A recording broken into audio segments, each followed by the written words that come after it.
మీదకు వెళ్ళి బాబా వద్ద కూర్చున్నాను. బాబా రోజు వలనే కుశల ప్రశ్నలు వేశారు.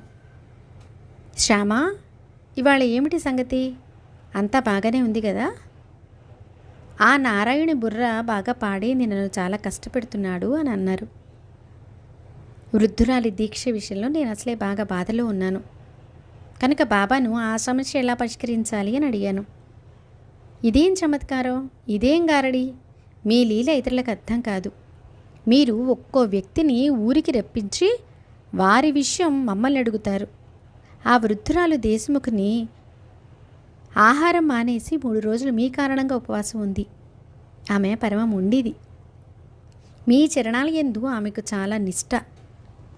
ఆమెను అసలు చూడనైనా చూడకుండా ఎందుకిలా బాధ పెడుతున్నారు?